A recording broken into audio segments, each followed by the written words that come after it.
Oranges have been part of a healthy American diet for a long time. From when they were a special treat you found in the toe of a Christmas stocking, to when your mom packed one in your lunchbox, to when you had one as a snack when you came home from school.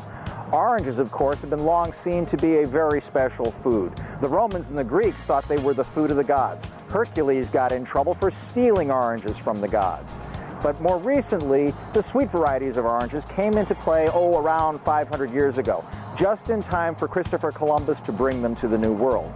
Ponce de Leon, when he came to Florida, brought oranges along to plant around St. Augustine. Some would argue that oranges are the fountain of youth. We all know that oranges are an excellent source of vitamin C, but they're also a great source of folate and of fiber, both contributing to another aspect of a heart-healthy diet. On top of that, of course, oranges are just fun to eat. Imagine sticking a couple of segments in your mouth, biting down, and having the juice drip down your chin. Oranges are important and a heart-healthy snack.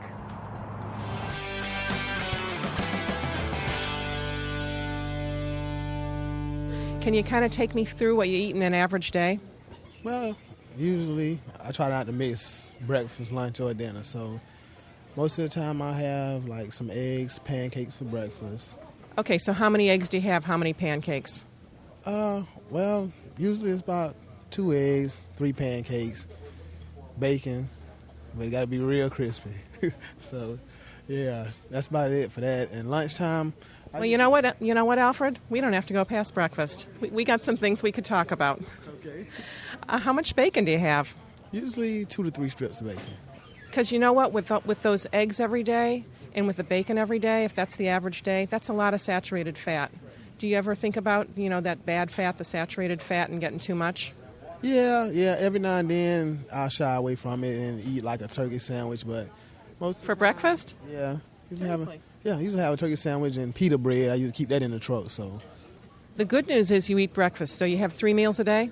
Yeah. I try not to miss neither one of those. So. Well, I definitely would suggest less saturated fat at breakfast.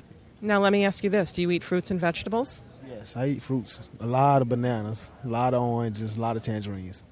That's actually very good for you. Well, your tip for the day is to watch that sat fat. Okay, watch that sat fat. Okay, I can do that. Saturated fat, portion sizes, and smart food choices. Things that 49-year-old driver Albert Morales had to concentrate on when he started getting fit for the road. He cut his calories from 4,200 to 2,400 a day, but he didn't do it by himself. It was a whole family effort. I watch what I eat. I do the portions, like you told me. I actually now, if I order a meal, instead of eating the whole meal, I take half with me into the truck. I haven't stopped basically eating what I used to eat before. I just eat less of it, and I don't eat the bad stuff. No fried foods. Drink like maybe 1 pop a day. Once in a while, I might have 2, but if it is, it'll be a diet pop. I drink a lot more water now. The way he revamped his foods for the truck, I revamped the foods in my pantry. Well, we love peanut butter and jelly.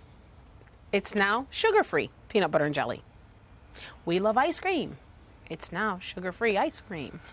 We love pasta. It's now wheat pasta.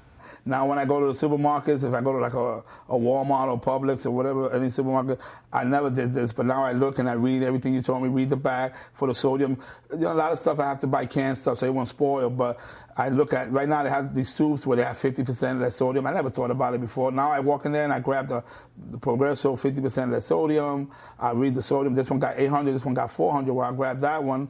And stuff like that. I kind of basically, now I read the labels. When I go to the deli, I ask them for less salt. If I get hungry, I grab me a banana or a peach.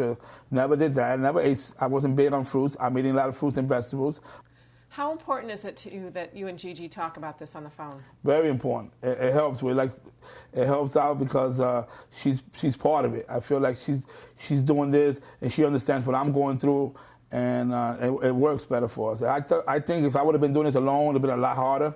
And even though I'm on the road, I feel like she's with me because I'm doing it and she's doing it. It sounds good and everything, but it's a lot of sacrifice. When I make a delivery, instead of sitting there in the truck like I used to, I get out of that truck and I walk for 15, 30 minutes. And I do that every single day, whether it's raining, whether it's snowing. It's not easy. I'm not going to say it's a piece of cake, but you can make it a piece of cake if you just concentrate and just say, you know what, I'm going to do this every single day. And it's working.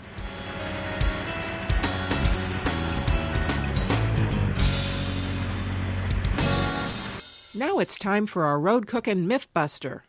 Rumor has it that buffet food sits there all day long and gets pretty gross. Let's dig into that for the real story. Here we are at the buffet here, the buffet line. Food safety, of course, is really a critical issue.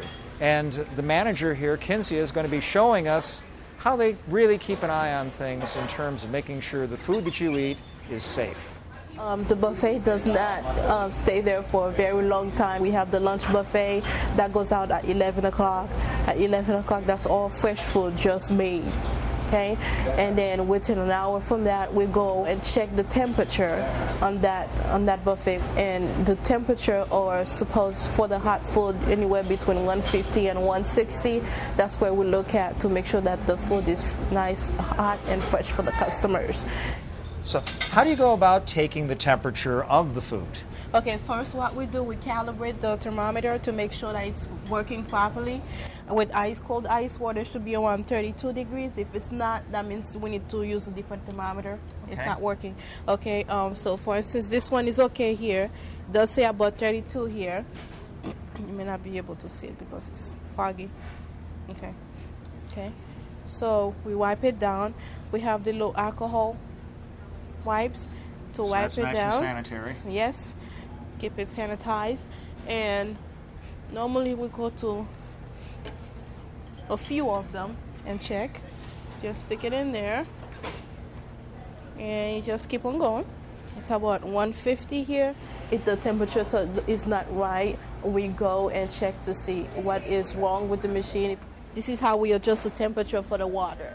We have different buttons for each of different wells. In any food service, you want to keep hot foods hot and cold foods cold, out of the danger zone between 40 and 140 degrees Fahrenheit. So the temps are regularly checked both on the buffet line as well as in the kitchen. Now the cooler here, they all have the temperatures on the outside. This has 36 degrees. It should be anywhere between 35 and 38 for all the coolers. So food safety is a priority here. Yes, it is, because we do not want our drivers to get sick on the road, because we know they're on the road all the time. If they get sick, they cannot do their job, and it's not good for us. Go on in, check out the buffet, and know this: the restaurant team has been checking it out too. Coming up, get out your pencil and paper. Chef Don is going to make big red chicken.